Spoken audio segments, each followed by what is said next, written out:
on YouTube? It's your boy Dan, aka aDrive, but you guys a quick Pokemon video today talking about competitive Pokemon and critical hits. For those of you guys who do competitive Pokemon, or maybe just play the games just through the regular main storyline, you probably run into critical hits once in a while, as they are a chance for your attacks to do 1.5 times the damage and actually kind of nullify any sort of stat boosts or drops that may kind of have taken place on your opponent's side of the field or drops on your side of the field. They kind of ignore things like burn. So critical hits are kind of a important part of competitive Pokemon and just the battle mechanic in general, because like I said, like if you're burned, it's kind of a win condition. If you get a critical hit, it can do more damage, or if your opponent has boosted up, like a Suicune has used a bunch of Calm Minds and gotten itself to +6 special defense, and you go for Thunderbolt and it does nothing, but then you go for Thunderbolt again and you get that critical hit and it ignores those boosts and allows you to break through that Pokemon. So as someone who does a lot of competitive battling and stuff like that, you know, the critical hit is something that's super important to always keep in the back of your mind, because you could be playing a game and sometimes that's your only way of winning, is to hope for a critical hit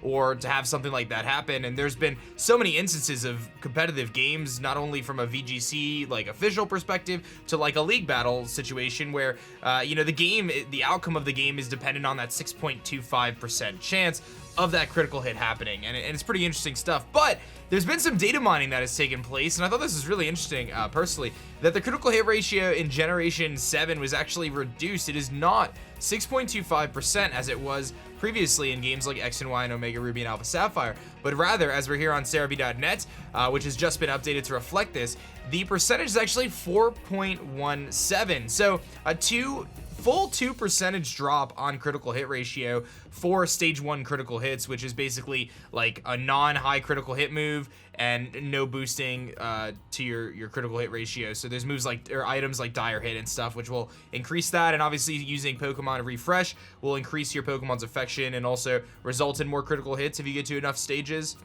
But we're gonna look at, like, take that out of the equation.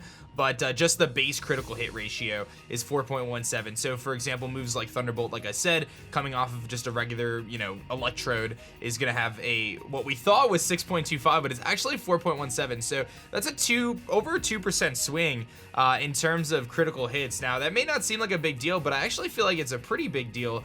And it seems like this may have been the case for Sun and Moon and Ultra Sun and Moon, and no one just really realized it.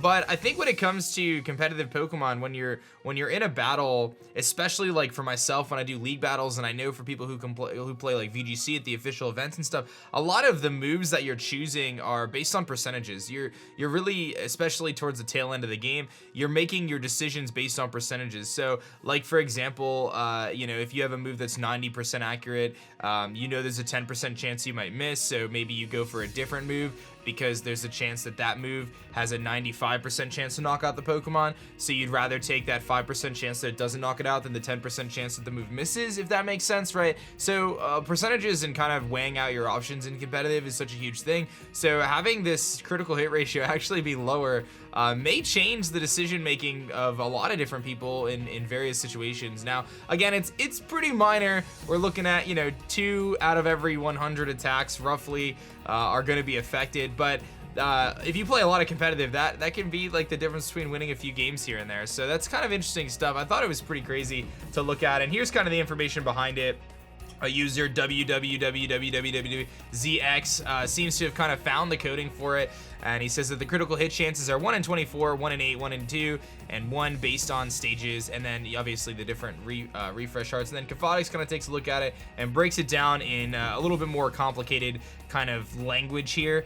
It kind of explains things here, so you can kind of take a look at that. But this is a little bit outside of my realm of I guess understanding. I mean, I probably could try to figure it out, but yeah, it's a little outside of my realm of knowledge. But this chart is pretty nice and easy to look at, seeing that it's 4.17. So I just thought this was pretty interesting information. You know, obviously we do battles on this channel every weekend, so I thought this would be relevant to you guys. A lot of you guys do battles as well, and like I said, do you think this is going to change anything for you? I think it's just important to know for anyone.